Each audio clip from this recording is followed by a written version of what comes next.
Jesus esteja e continue conosco, agora e sempre.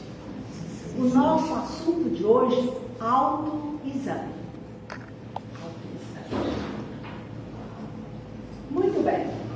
Nós, quando falamos de autoexame, a nossa inspiração principal é na pergunta de número, na questão de número 919, e o seu complemento, 919A, de O Livro dos Espíritos, onde nós recebemos, onde Kardec recebeu e nos transmitiu, né, a orientação de Santo Agostinho. Outra inspiração para nós, quando falamos de autoexame, são as obras de André Luiz, que nos acordam, dilatam o nosso entendimento a respeito da espiritualidade, no sentido da outra dimensão. Em espíritos e espiritualidade, nós estamos convivendo com isso tudo o tempo todo, né? E não é só depois que nós desencarnamos que nós precisamos pensar na vida. Muito pelo contrário, aqui é o melhor lugar, porque aqui é a escola, é aqui que nós viemos aprender, é aqui que nós tivemos, estamos tendo ainda, né, a oportunidade santa e bendita de valorizarmos a vida, de aprendermos as leis de Deus, que são as leis naturais. Então o Espiritismo nos dá de sobra ensinamentos, orientações, verdades, nas quais nós podemos confiar, para que nossa evolução seja significativa. Porque muitas vezes nós chegamos aqui no mundo e vivemos uma vida simplesmente biológica, que isso parece natural. Como assim? A gente cresce, isso é vida biológica, a gente nasce, cresce, reproduz, temos até filhos, não é isso? E desencarnamos, morremos. Então isso é ter uma vida biológica. Muitas vezes somos pessoas de bem, constituímos famílias boas, apresentáveis, recomendáveis em tudo, no mundo em que nós transitamos, cujo interesse maior é o interesse material. É a profissão que nós desenvolvemos, é a nossa conta bancária, os bens que nós já conseguimos agregar, ou seja, é a nossa relação com a vida material, a vida física puramente e a sua subsistência, a nossa sobrevivência aqui no planeta. E muitas vezes a nossa correria, como nós falamos da correria do dia a dia, mal deixa espaço para que nós pensemos na vida espiritual, que é a vida verdadeira, independente se nós estamos aqui ou se nós estamos já no além, né? Porque tanto devemos valorizar o espírito aqui, como em qualquer lugar que nós estejamos, em qualquer ordem, em qualquer dimensão, encarnados ou desencarnados, com esse corpo aqui ou sem ele, não é? E nós mal pensamos muitas vezes, mesmo nós espíritas, até as nossas atividades, muitas vezes, mesmo dentro do tempo, se restringem às atividades físicas, o alimento, ainda que seja de uma forma bacana, que é dar o alimento para o outro, remédio para o outro, ajuda para o outro, física. E muitas vezes nós nos esquecemos da nossa formação. Por isso que nós escolhemos hoje o tema autoanálise. Porque muitas vezes nós temos muita facilidade até de comentar a vida alheia, de saber da vida alheia, nos interessamos pelo outro, como o outro vive, como o outro trabalha, como o outro ganha dinheiro, como o outro sobrevive, etc, etc, etc, como que é a sua relação com a família, com as coisas, com as pessoas e com as circunstâncias, e no entanto nos esquecemos de olhar para dentro. Esse é o foco principal que eu gosto de fazer, né? E que eu acredito que seria interessante que nós olhássemos um pouco mais nesse sentido, nos avaliássemos melhor, ao invés de avaliarmos os outros, as condições dos outros. E nos interessa, sim,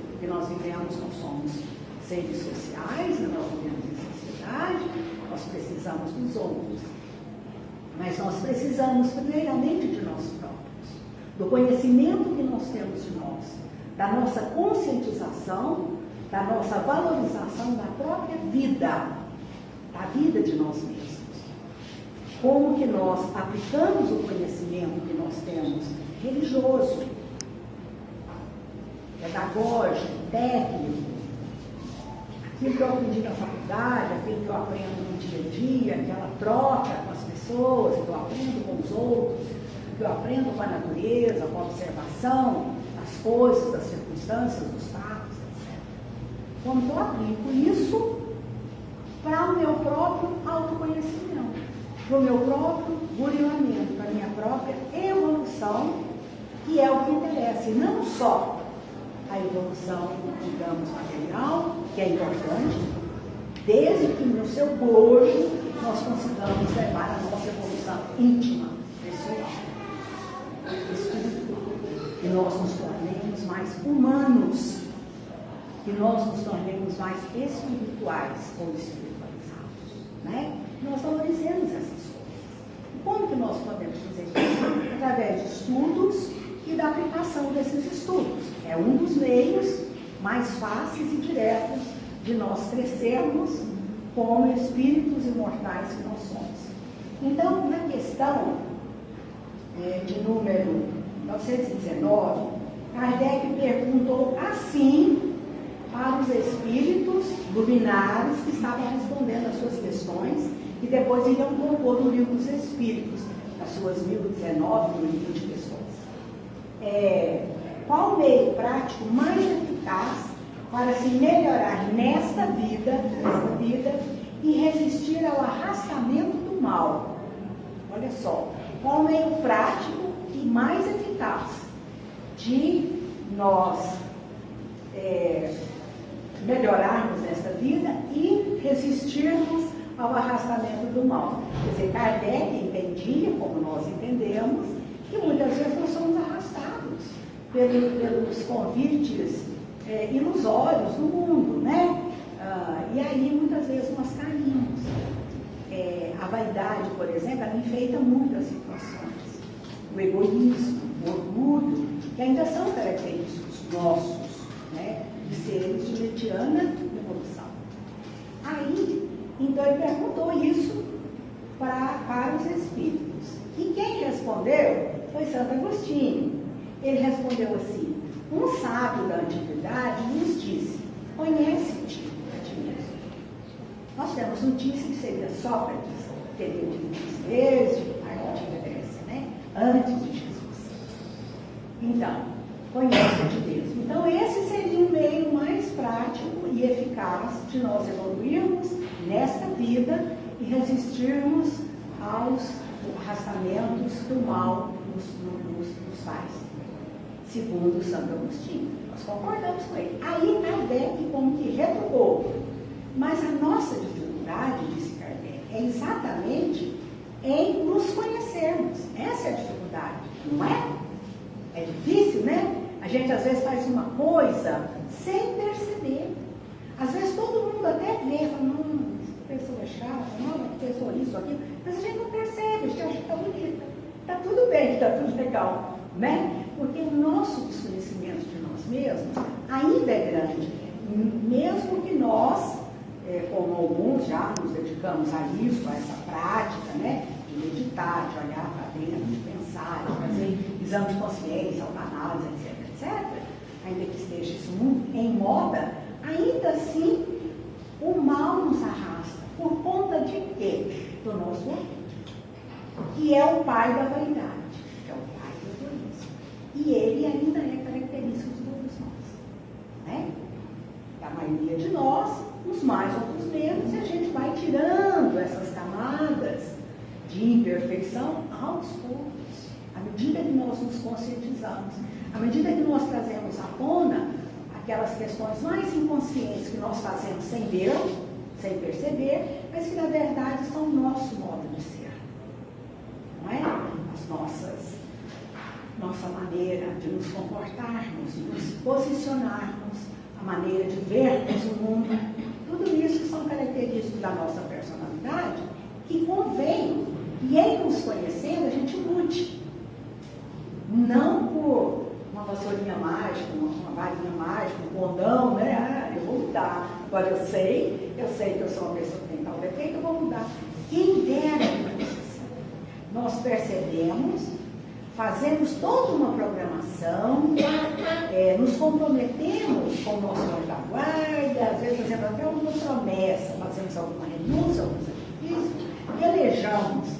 E de repente, não mais que de repente, a gente cai, a gente tropeça, aquele antigo eu volta, basta uma pequena contrariedade, uma doença, uma desavença, um desagrado, ou qualquer coisa. Né? Que aconteça, às vezes pequena até, mas já acaba com o nosso dia, já nos conserta, e é como se a gente fosse para o início da nossa evolução. Se bem que isso não acontece dessa forma. Nós vamos ampliando os nossos valores e eles vão se fixando em nós. Então, à medida que a gente vai melhorando um pouquinho, a gente vai automatizando em nós bons costumes. Bons costumes. Por exemplo, tem gente, muita gente, mas é muita mesmo, que conversa com outros sem nem olhar na cara da pessoa. Às vezes está prestando um serviço à população, nem olha. Né? Vai fazendo, carimbando, sei lá o que, fazendo, e nem olha, nem dá um bom dia. Ou se o outro dá, nem responde. Por exemplo, mas a pessoa não percebe, ela acha que está sendo eficiente, não está fazendo depressa. É isso? Então, muitas vezes, a pressa nos conduz a um labirinto, onde nós achamos que a pressa realizar as coisas depressa é ser melhor, é ser eficiente, etc, etc. Então, nós, pela nossa vaidade pessoal, nós arrumamos justificativas que são verdadeiras desculpas, né? Que são enfeites para a nossa personalidade. Ah, eu estou com pressa, é porque eu isso e aquilo.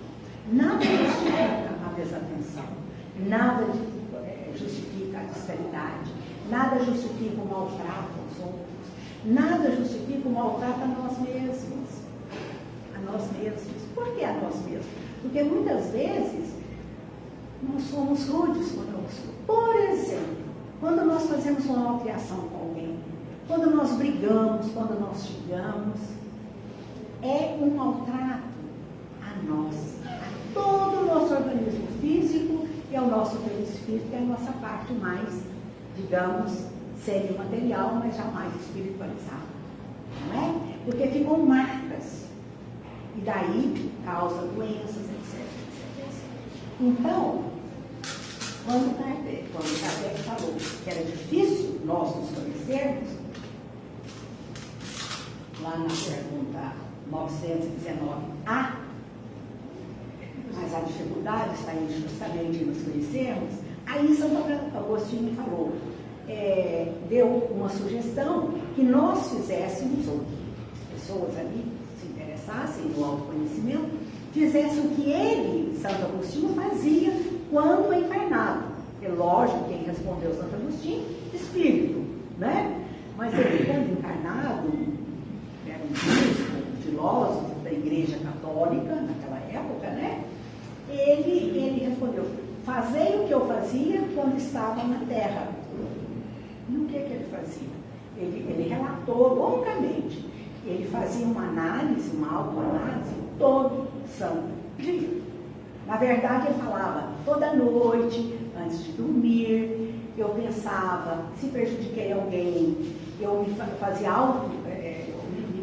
perguntava a mim mesmo se teria ofendido alguém, se tinha deixado de cumprir algum dever, e coisas do tipo, né? E fazia o que eles chamavam, naquela época, de exame de consciência. E não deixa de ser, né? De se autoexaminar, de olhar para dentro. O que eu fiz de bom hoje? Mas também o que fez de bom? Para que continuasse fazendo, para que se valorizasse aquela questão de positivo, né? Mas também aquele que fosse ruim, ele iria se esforçar no dia seguinte, ele tinha esse propósito de melhorar. E eu acredito, piamente, que é uma boa receita, uma boa solução que nós podemos, não uma solução imediata, mas é um caminho que nós deveríamos procurar trilhar, né? no dia a dia.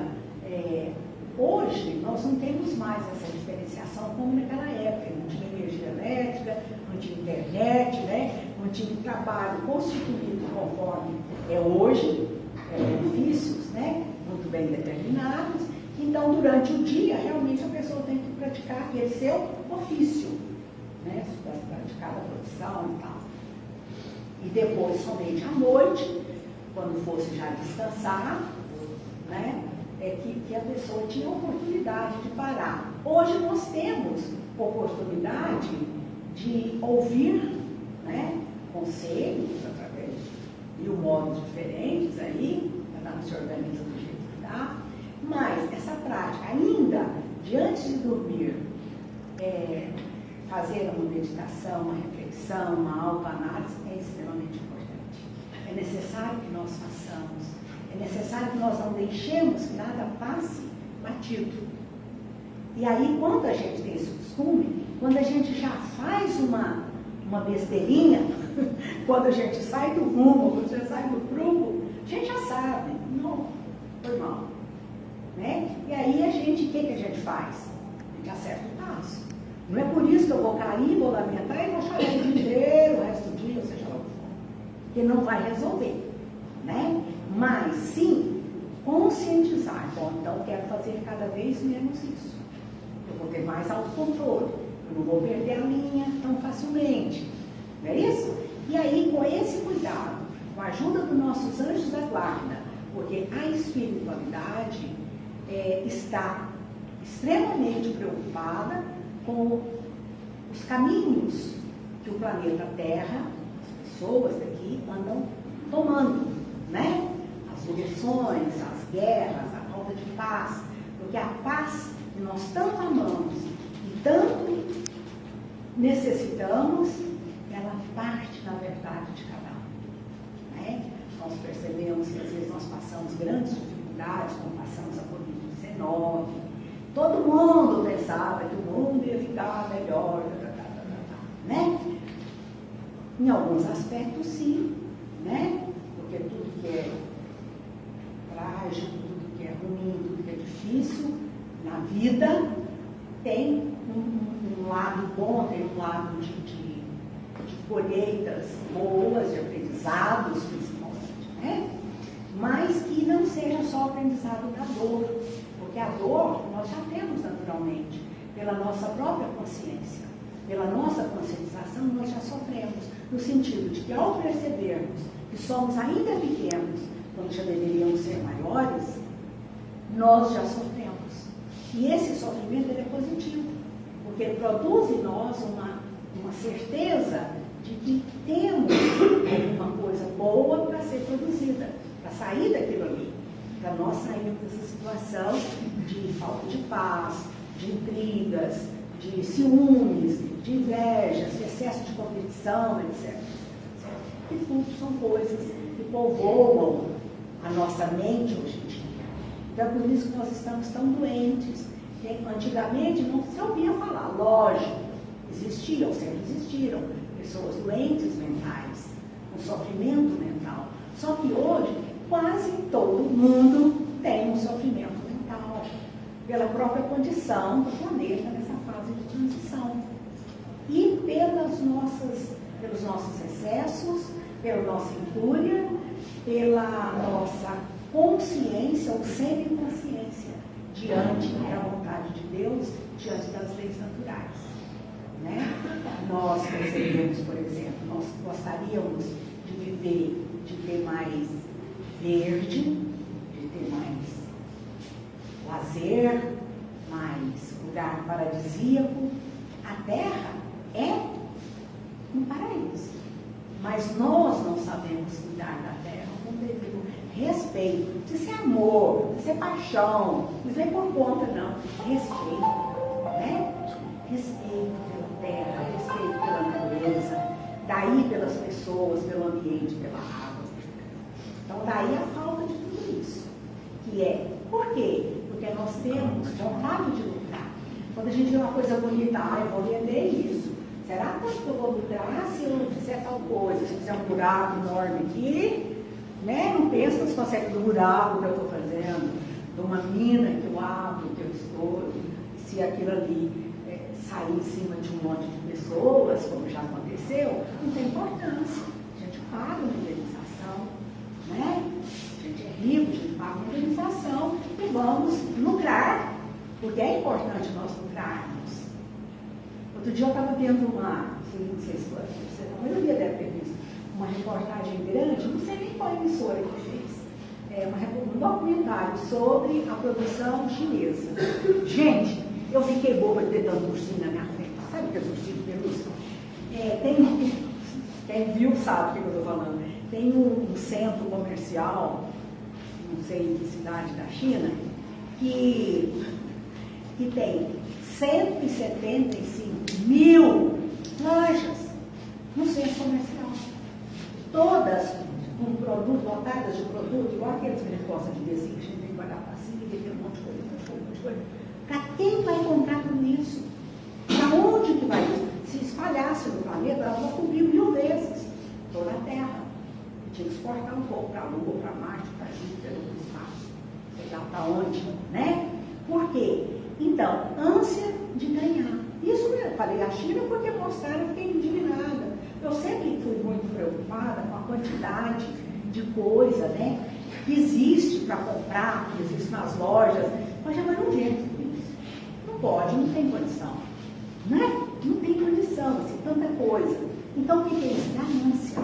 Aí a pessoa montou coisas e coisas e coisas para lucrar, sem, no entanto, muitas vezes, se perguntar para onde que isso vai levar?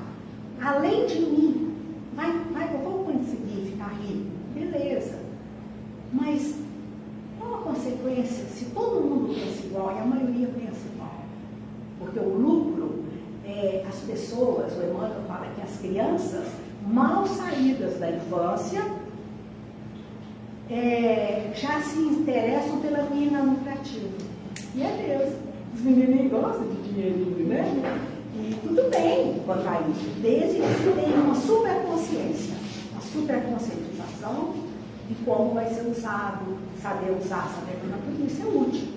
Mas que a pessoa sempre pense que o material, ele tem que ter uma finalidade, e não simplesmente o meu lucro, ou o lucro de poucos, em detrimento do sofrimento, da falta, da fome, da escassez da maioria, né? Recentemente me mandaram um vídeo até muito bonito, falando assim foi uma estatística mundial que fizeram sobre quem tem e quem não tem. Então a pessoa começa dizendo assim, repórter, sei lá, enfim, fez o texto, né? Muito bem feito. Se você tem 3 refeições, a gente tem muito mais que isso, né? Geralmente na nossa casa, eu já amanhece comendo. E ainda tem uma ceia na cidade de noite. Bom, se você tem 3 refeições diárias, você é privilegiado. Se você tem energia elétrica, água quente, mais um chuveiro, mais um banheiro, isso, aliás, não fala nem mais, fala um chuveiro, água encanada, como é que chama aquilo? Quando tem o saneamento básico, tudo, se você tem saneamento básico na sua cidade, na sua rua, você é privilegiado. E aí fala do número de pessoas no mundo, aí considerando África, países mais pobres, mais miseráveis, regiões brasileiras mesmo, né? Onde não tem, onde esgoto é a céu aberto, etc, etc. E que as crianças morrem de verminose, né? Que bebe água insalubre, uma série de coisas.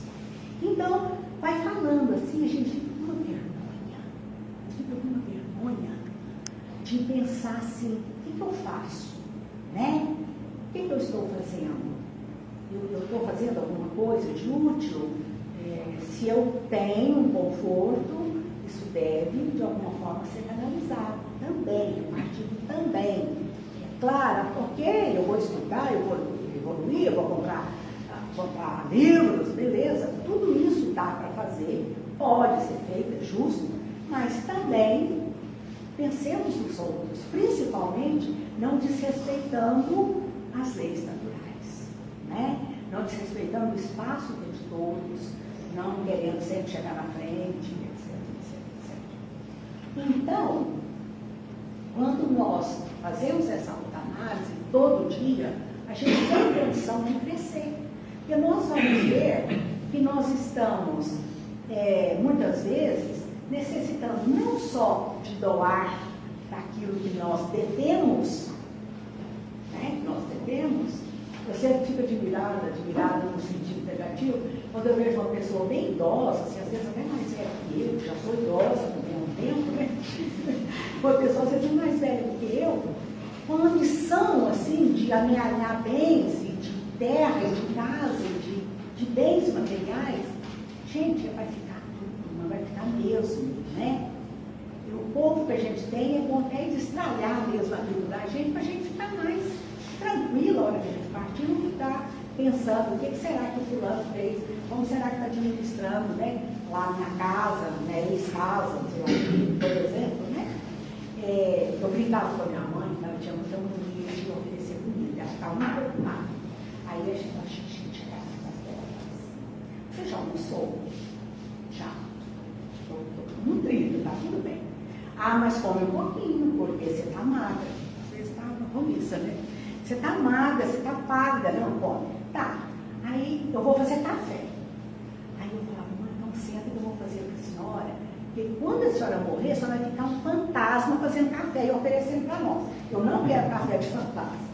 Ela ficava brava comigo, porque ela tinha outra noção das coisas, né? Mas eu falava mesmo para provocar, sabe? Mas assim, tudo bem, ela foi uma pessoa muito engraçadinha, e tal. Mas eu penso nisso muito vezes, sabe? Como nós levamos a nossa vida, como se nós não fôssemos morrer. Como se nós não fôssemos morrer.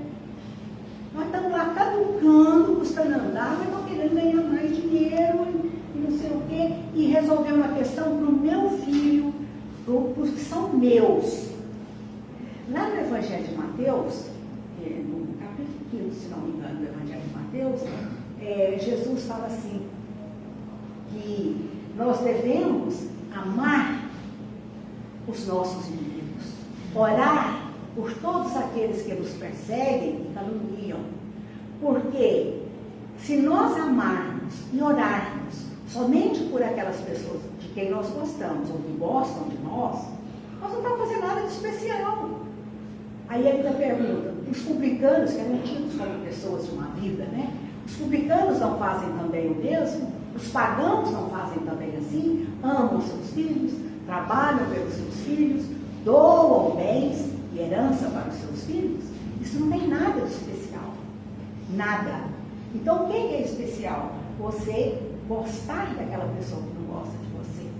Entendendo que ele lá tem as suas razões, mas você não precisa se dar o trabalho de devolver o ódio que ele sente, por exemplo, seja lá o que for, né? Além disso, também aquela pretensão de querer nos proteger os nossos.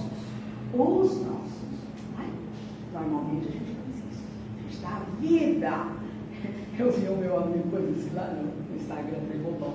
Depois assim, ele tem uma mulher linda, uma filha linda. Aí ele falou assim, vocês duas são maravilhosas. Eu dou minha vida por vocês.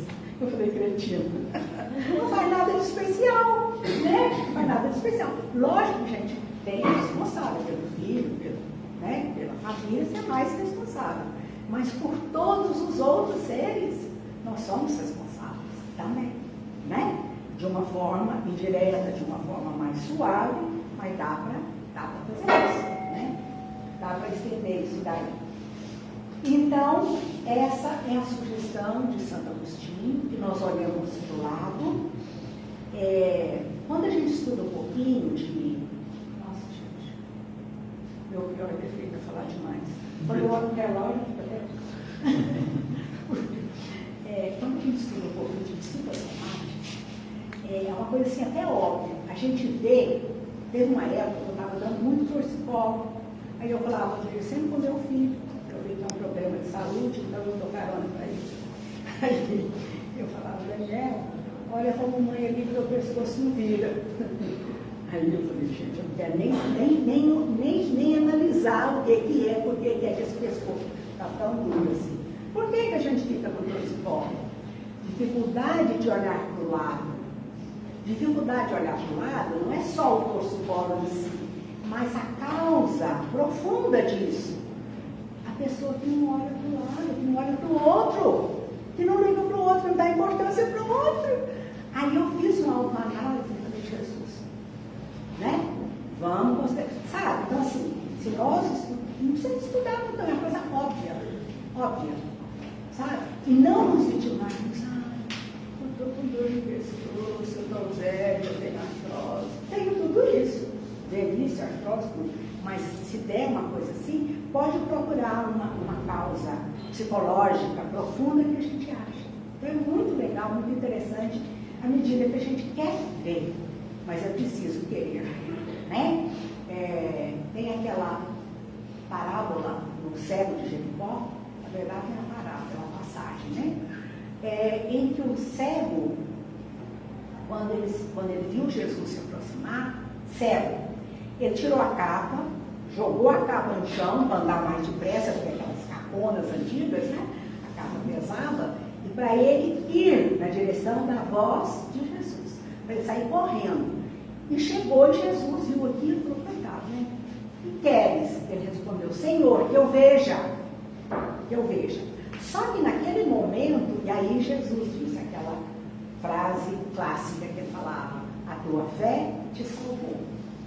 Vá e não peques mais, para que não lhe aconteça coisa pior. Então, o que nós entendemos nisso? Que o nosso sofrimento, ele advém das nossas falhas, das nossas defeições, dos nossos defeitos, dos nossos pecados. Então, a gente vê as curas inúmeras que Jesus fez durante toda a história do Evangelho, maravilhoso. Curou, mas muitos voltaram a adoecer. Por quê? Porque continuaram na mesma vidinha de sempre. Certo? Então, assim, o que causa os nossos males, físicos mesmo, são os nossos males morais. São as nossas falhas, são as nossas definições. É claro que a gente não pode olhar uma pessoa doente e falar, pecador. Senão, seria um julgamento todo e apressado. Porque existem causas inúmeras das doenças. Mas o que acontece é que geralmente nós somos os causadores das nossas doenças. Por quê? Em outras épocas, em outras eras. Então nós estamos aqui nessa, às vezes passando dores físicas ou morais, para que aprendamos, para que evoluamos, né? Leon Denis chama a dor de mestra. Emmanuel chama a dor de mestra divina. Porque é com a dor que nós aprendemos, ou é um dos elementos, uma das ferramentas de evolução. Então, quando nós temos uma dor, por exemplo, quando nós temos um ente muito querido, nós não queremos que ele sofra. Nós não deixamos nosso filho sofrer de jeito nenhum, nenhum tipo de contrariedade, né? Fazemos tudo ali errado.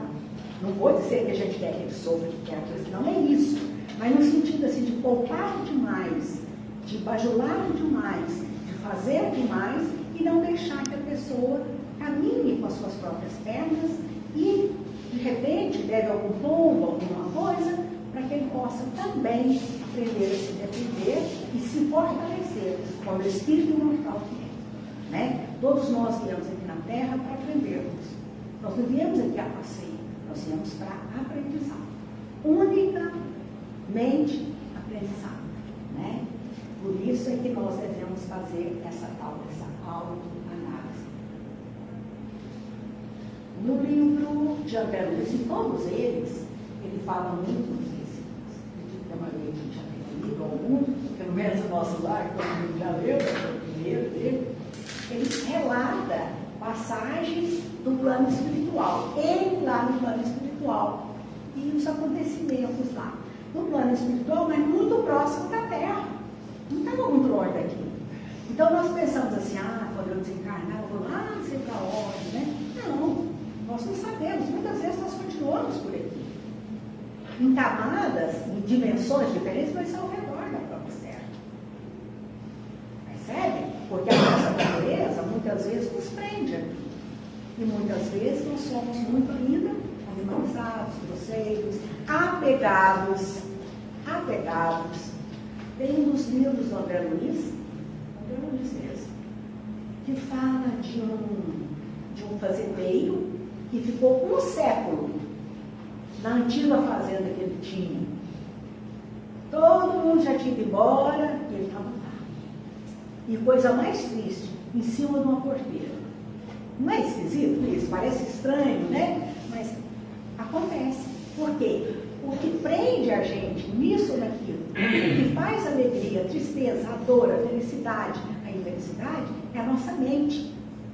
Ela é construtora. Nós somos criadores, co-criadores, porque o verdadeiro criador é Deus, mas nós somos co-criadores. Nós somos herdeiros de Deus e somos co-criadores.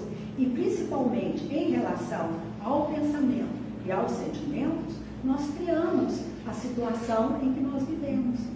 Aquilo que emana de nós, aquilo que nós interagimos com as pessoas, as nossas trocas, tudo isso vai somando. Se são trocas positivas, ótimo. Se são trocas grosseiras, né, viciosas, também penetra da mesma forma, de uma forma que vai naturalmente ser prejudicial para a saúde e tudo mais, tanto a saúde física quanto a saúde mental, porque nós não separamos mais uma coisa da outra, né? Ah, não, ele é forte, é bacana e tal. Só fisicamente, se não tiver uma mente poderosa também, a pessoa vai adoecer da mesma forma. Ela vai ser arrastada pelos vícios, pela raiva, pelo orgulho, e tudo isso adoece, tudo isso tira a paz, tudo isso adoece, ainda que seja a mente, o que é pior. A pessoa às vezes esconde no pleno corpo uma alma completamente doente, né? E tudo começa por aí. Daí a importância de nós nos policiarmos, porque somente nós, ampliando a nossa conscientização, buscando isso de uma maneira sincera, nós vamos conseguir o nosso progresso. No livro Ação e Reação, esse livro foi editado em 1957, um século depois da codificação, teria sido no século XIX. Então, no século XX, 1957, eu já nasci, já era grande.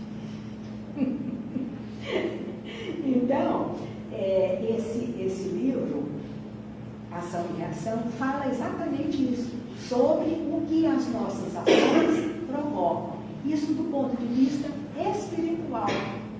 E aí André Luiz faz um estudo muito bonito, acompanhado do Hilário, né, que era seu acompanhante, seu companheiro lá, no plano espiritual.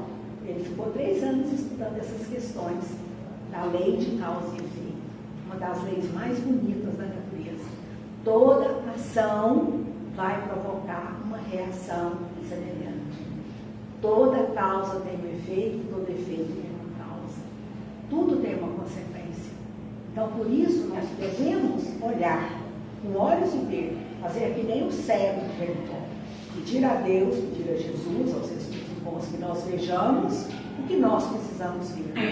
E não ficarmos nos enganando, nos iludindo. Que nós nos conheçamos, que nós saibamos o que trazemos por dentro, para poder colocar isso à prova, colocar isso para trazer a nossa paz.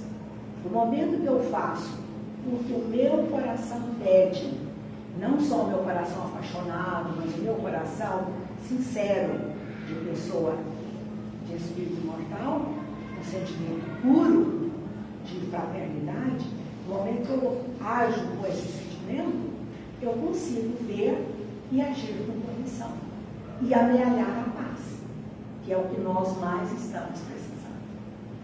As pessoas, infelizmente, os poderosos do mundo, eles não sabem o que é a paz. Eles sabem o que é o poder, né? E os poderosos estão fazendo coisas horríveis no mundo. É preciso que nós oremos.